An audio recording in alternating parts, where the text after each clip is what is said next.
Welcome to this week's edition of New York Now. I'm Dan Clark. With the state budget now behind us, New York has swung full force into election season. And it started this week with a huge surprise that's rocked Albany and the future of the Hochul administration. You probably know this by now, but Brian Benjamin resigned on Tuesday from his job as the state's lieutenant governor. You'll remember he was picked for that job last fall by Hochul after she became governor. And at the time, federal investigators had already started looking into donations he received when he ran for New York City comptroller last year. He's now being accused of promising state funds to a New York City nonprofit in exchange for campaign donations during that race. At the time, he was a state senator. His attorneys say he did nothing illegal, but federal prosecutors say otherwise. The case was brought by Damian Williams, the U.S. Attorney for Manhattan. Taxpayer money for campaign contributions. Quid pro quo. This for that. That's bribery, plain and simple.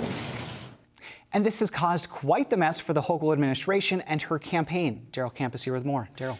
Yes, it has caused a bit of an issue. Hochul is in a unique position on two fronts. In the immediate future, she will have to pick a new lieutenant governor to serve out the rest of this year's term.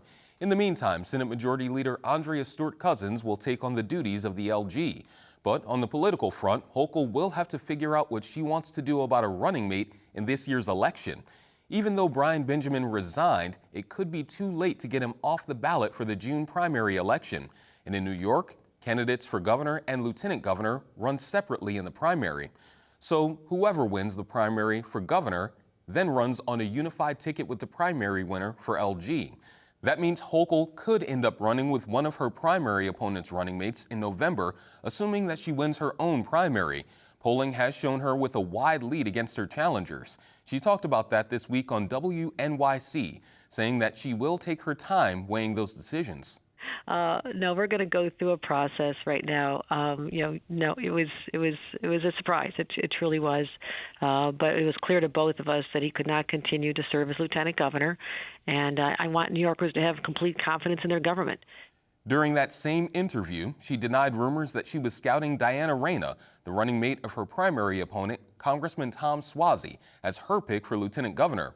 Reyna said she hasn't been contacted by the Hochul administration and didn't give a clear answer on whether or not she would accept that offer. It's important that we remain focused and not deal with what is thinking about hypothetical questions that have not come to my direction. I have not received a call from Governor Hochul. Meanwhile, Anna Maria Archila, who's running for lieutenant governor alongside Hochul's other primary opponent, New York City public advocate Jumaane Williams, said the Benjamin scandal is a symptom of a larger problem in Albany with corruption. Benjamin failed to disclose his legal troubles to Hochul before he was picked as her LG. In a statement released earlier this week, Archila said, quote, "Albany has been plagued by corruption for too long, with politicians trading favors for the money of the wealthy and powerful. This must stop now." On the Republican side, Allison Esposito, who's running for lieutenant governor with Congressman Lee Zeldin, the party's favorite for governor this year, said Benjamin's arrest and resignation could drive more voters to their side of the aisle in November. The difference is having someone to answer to. Congressman Zeldin and I feel like we have people to answer to. Every single New Yorker in the state, those who do and don't vote for us, we have to answer to them. And that is what's going to keep us grounded, and that will ensure our integrity. The administration now isn't answering to anyone. So who will replace Brian Benjamin as Hochul's running mate? We likely will have to wait at least a few weeks to find that out. Thank you, Daryl. And thank you so much. This is your last show with New York Now, and we want to thank you for everything you've done for the show, for our viewers, and especially New Yorkers. Thank you for allowing me to combine my occupation and my education. We try.